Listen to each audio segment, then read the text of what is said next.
আসসালামু আলাইকুম ওয়া রাহমাতুল্লাহি ওয়া বারাকাতুহু। সম্মানিত দিনী ভাই ও বোনেরা, আপনাদেরকে কোরআন শিক্ষার এই অনন্য আয়োজনে স্বাগতম। আজকে আপনাদের জন্য নিয়ে এসেছি কোরআন শিক্ষার একটি ভিডিও ক্লাস। তো আমি আশা করি যদি আপনারা আমার এই ক্লাসগুলো কন্টিনিউ করেন তাহলে আপনি এই ভিডিও দেখে দেখে কোরআন শরীফ পড়া শিখতে পারবেন ইনশাআল্লাহ। আর যে সমস্ত ভাইরা সরাসরিভাবে আমার কাছ থেকে শিখতে চান তাহলে স্ক্রিনে দেওয়া নাম্বারটি হোয়াটসঅ্যাপে কল করলে আমাকে পেয়ে যাবেন ইনশাআল্লাহ। তো চলুন কথা না বাড়িয়ে আজকের এই ক্লাসটি শুরু করা যাক। আউযু বিল্লাহি মিনাশ শাইতানির রাজীম।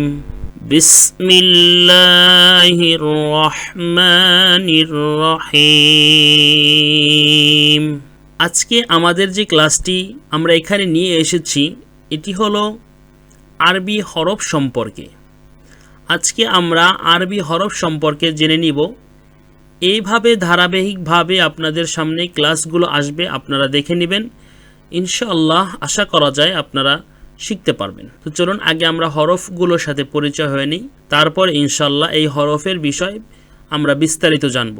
তো জানার আগে আরেকটি কথা, সেটি হলো যদি আপনি কোরআন শরীফ পড়া শিখতে চান তাহলে আপনাকে অবশ্যই 4টা নিয়ম শিখতে হবে। 4টা নিয়মের মধ্যে সর্বপ্রথম যে নিয়মটা সেটা হলো আপনাকে হরফের পরিচয় জানতে হবে। যদি আপনি হরফের পরিচয় সুন্দরভাবে জানতে পারেন তাহলে কোরআন শরীফ পড়ার যতগুলো নিয়ম কানুন রয়েছে তার 50% আপনার হয়ে যাবে। 2 নম্বরে আপনাকে শিখতে হবে হরকত। হরকত কাকে বলে? অর্থাৎ এক জবর, এক জের, এক পেশ, এটাকে বলা হয় হরকত। এইটা আপনার শিখতে হবে। 3 নম্বরে আপনাকে তানবিন সম্পর্কে জানতে হবে। তো তানবিন কাকে বলে? তানবিন বলা হয় 2 জবর, 2 জের, 2 পেশকে। এই তানবিন আপনাকে শিখতে হবে।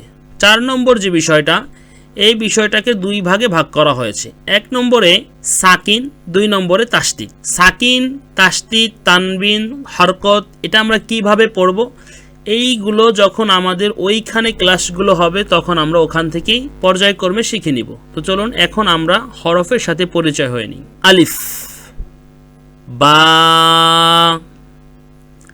তা, সা, জিম, হা, হা, খ, দাল, জাল, র, জা, সিন, শিন, صاد ضاد طا ظا عين غين فا قاف كاف লাম, মিম, নুন, ওয়াও, হা, হামজা, ইয়া, ইয়া। তো আজকে আমরা এই ক্লাসের মাধ্যমে আরবি হরফ সম্পর্কে জেনে নিলাম। এর পরবর্তী ক্লাসে আমরা শিখে নিব কোন হরফের উপরে কয় নক্তা রয়েছে, কোন হরফের নিচে কয় নক্তা রয়েছে, কোন হরফে একেবারেই নক্তা নেই।